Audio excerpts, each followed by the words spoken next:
Jumpa lagi di Halo Timnas yang akan menyajikan informasi terupdate mengenai Timnas Indonesia. Di antaranya, bungkam Kamboja Timnas Indonesia juara grup A SEA Games 2023. Asisten Sintayong ungkap kriteria pemain yang dipanggil untuk FIFA Matchday. Media Malaysia optimis Timnas U22 Indonesia raih emas di SEA Games 2023.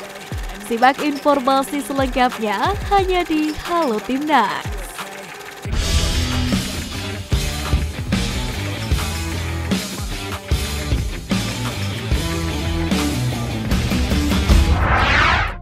Timnas Indonesia U22 sukses meraih kemenangan 2-1 atas Kamboja dalam laga terakhir penyisian grup A SEA Games 2023.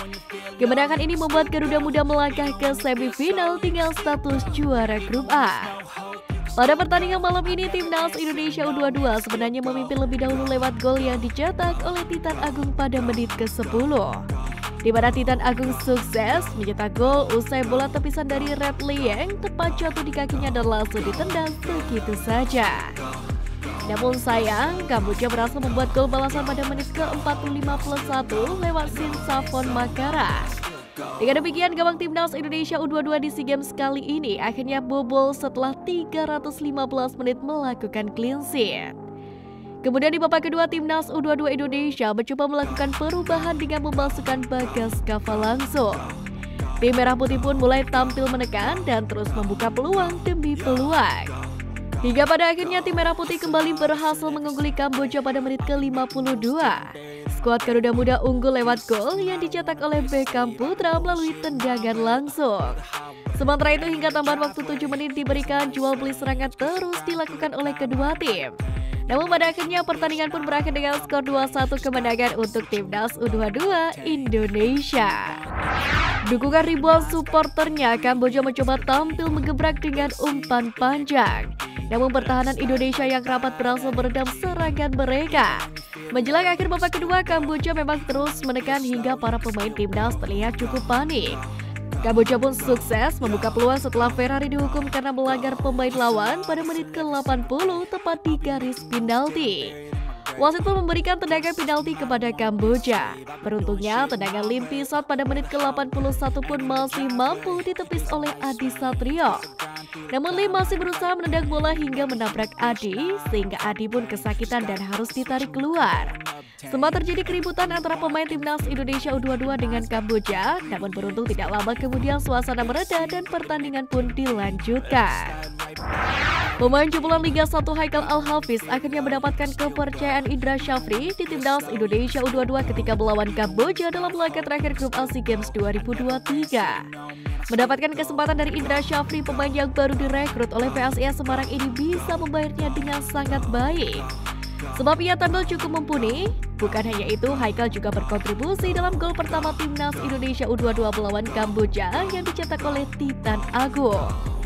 Dalam prosesnya, Haikal berhasil memberikan umpan matang ke kotak penalti, di mana bolanya bisa disambut oleh Jim Kalisroyer. Sayangnya sundulan itu berhasil dimentahkan oleh kiper Kamboja dan pada akhirnya Titan Agung mampu memanfaatkan rebound dengan mencetak gol. Performa gemilang Timnas Indonesia U22 di fase grup membuat legenda Timnas Indonesia Kurnia Sandi memberikan wejangan. Menurut ex-kiper Timnas Indonesia itu, penampilan skuad Garuda Muda saat ini sangatlah memukau. Para pemain dinilai memiliki koordinasi yang baik untuk mengawal gawang yang dijaga oleh Hernando atau Adi Satrio. Kendati demikian, menurutnya para pemain harus menurunkan sedikit tingkat rasa percaya diri mereka. Sebab rasa percaya diri yang berlebih bisa menjadi bumerang tersendiri untuk tim.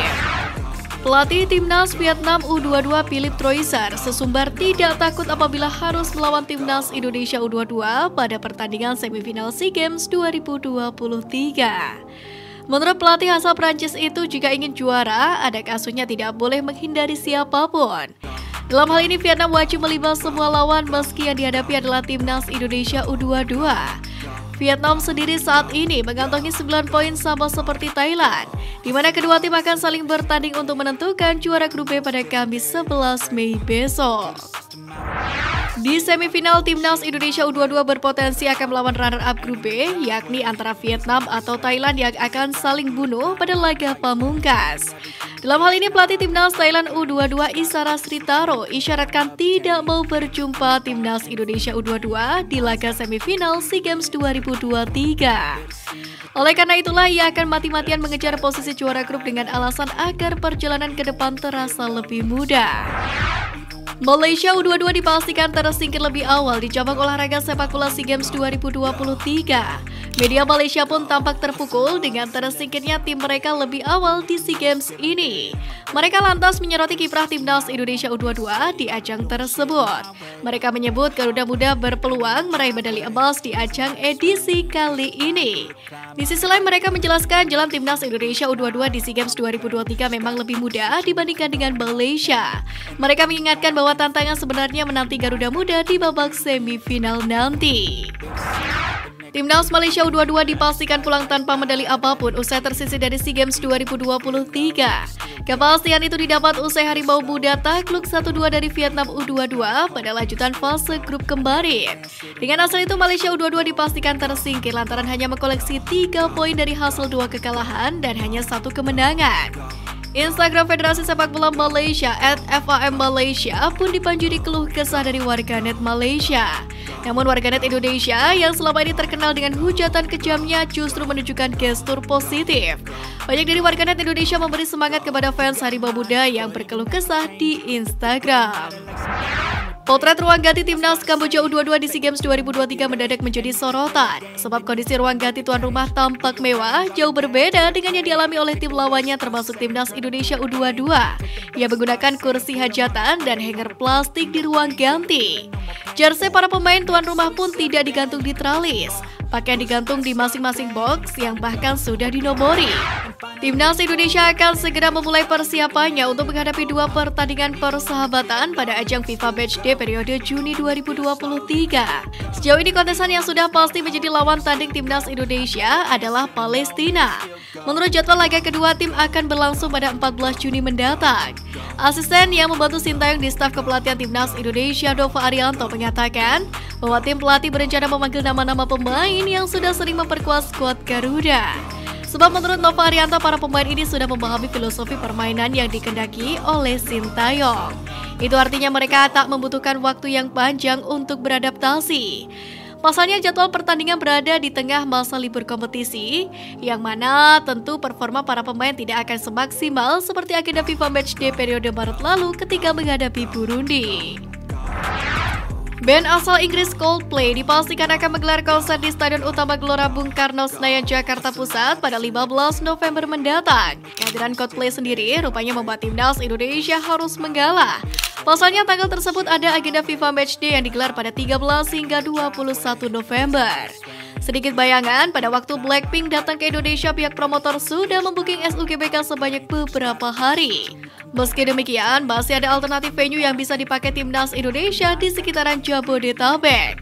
Bahkan PSSI juga bisa menggelar laga Timnas Indonesia di luar Jabodetabek. Salah satu di Stadion Manahan Solo yang bisa menjadi kandang sementara Timnas Indonesia. Selain Timnas Indonesia, ada juga Persija Jakarta yang sepertinya juga akan mengalah dengan Coldplay. Sekedar diketahui, Timnas Indonesia akan melangsungkan 2 pertandingan di FIFA Matchday Juni 2023. Satu laga sudah terkonfirmasi, yakni menghadapi Palestina di Stadion Gelora Bung Tomo pada Rabu 14 Juni mendatang.